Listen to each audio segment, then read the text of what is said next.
Makin mendekati akhir tahun, IHSG masih saja bergerak di kisaran 7.000. Saham-saham yang menjadi top mover pun kebanyakan masih saham lapis kedua dan ketiga. Banyak yang bertanya-tanya, apakah masih akan ada window dressing di pasar saham kita tahun ini? Berikut ini analisis dan tips dari Roy Seembel, Profesor for Finance and Investment di IPMI International Business School. Turn of the year effect katanya ya, atau December effect, atau sampai Januari effect bahkan gitu ya. Iya, jadi kalau historisnya memang ya, kalau saya punya data dari tahun 84 sampai sekarang, on average Desember adalah bulan yang terbaiknya. Nggak selalu sih, tapi on average ya. Kalau kita lihat perkembangan terakhir, ada plus minusnya. Yang pertama, uncertainty-nya kan masih besar. Tapi kalau kita lihat baru-baru ini kan IHSG udah nembus 7.000 lagi ya. Dan juga di Amerika sendiri sentimen globalnya sudah mulai membaik ya. Pengumuman dari central bank-nya katanya bahwa soft landing sangat dimungkinkan karena inflasinya sudah relatif mereda ya. Jadi kalau inflasinya mereda, jadi kenaikan suku bunganya sudah boleh dibilang bisa nggak perlu lagi. Bahkan ada potensi untuk nanti kalau sudah reda sekali kan bisa menurunkan suku bunga, itu kan sangat positif tuh.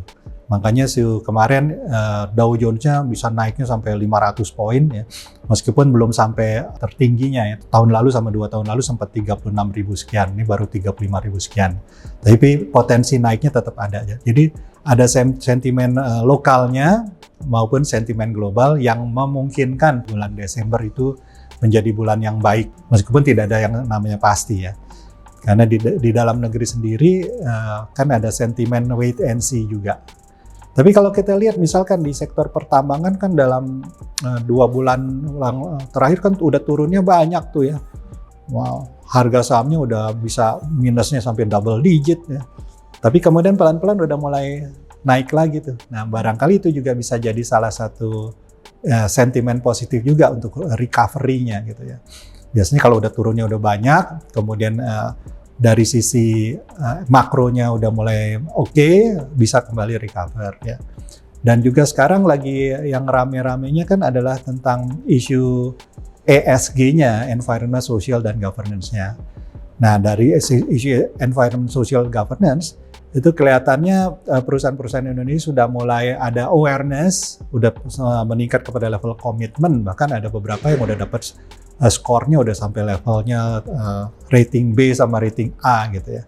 Nah itu berarti dalam jangka menengahnya itu akan menjadi sentimen yang bagus. Nah kalau jangka menengah sentimen bagus, dari jangka pendeknya kan orang udah mulai lirik-lirik juga tuh company-company apa, karena di balik dana-dana yang hijau itu di seluruh dunia yang ada berapa banyak tuh ya, itu mereka lah sedang mengincar karena sedang mencari banyak potensi investasi yang hijau, green investment. Sementara di Indonesia sendiri sebenarnya banyak sekali potensinya, apalagi di Bursa Efek sekarang udah ada carbon tradingnya ya, yang sudah mulai jalan gitu ya, meskipun belum sesuai dengan harapan tapi paling tidak sudah di start. Itu bisa jadi sentimen positifnya juga untuk kedepannya bagi capital marketnya gitu.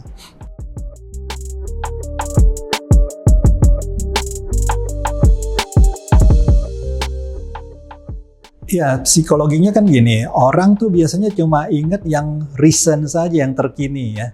Itu namanya recency effect. Itu kan udah ada risetnya juga, ada pemenang Nobel ekonomi yang behavioral finance, bahwa orang cenderung inget yang terkini. Jadi dengan demikian, dalam 1 minggu terakhir, 1 bulan terakhir itulah yang akan menjadi gebyarnya ya. Karena orang baru ngingetnya, kalau yang udah belakang-belakang udah keburu lupa gitu ya. Jadi rupanya mereka juga ada paham tentang hal itu. Jadi di depannya sekedar untuk ada awareness saja, baru nanti belakangan-belakangannya 1 bulan terakhir akan digebyar, apalagi 1 minggu terakhir. Kan seperti itu. Makanya biasanya potensi untuk banyak duit mengalirnya itu ada 1 bulan terakhir, belum sekarang. Sekarang baru pemanasan dulu, baru warming up, belum kelihatan hasilnya gitu.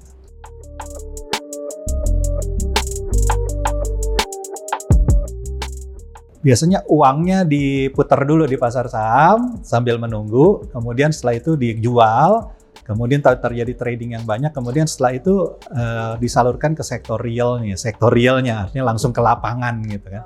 Nah dari lapangan tuh kita lihat jadi transaksi di beberapa sektor akan meningkat, nah itu akhirnya kembali lagi ke sentimen ke capital marketnya, jadi siklusnya kira-kira begitu.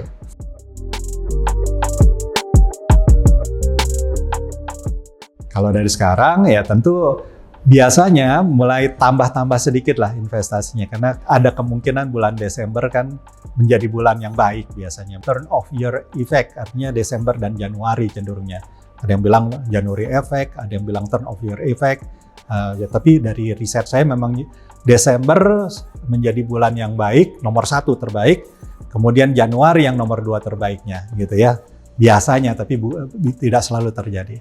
Nah, jadi well diversified portfolio disebar ya, ke beberapa sektor, itu bisa menjadi pilihannya ya. Jadi seperti itu untuk berjaga-jaga, siapa tahu memang terjadi nih turn of the year effect yang positif gitu. Well diversified aja portfolionya, karena kita kadang-kadang nggak menduga, tahu-tahu dari sektor ini naik ya.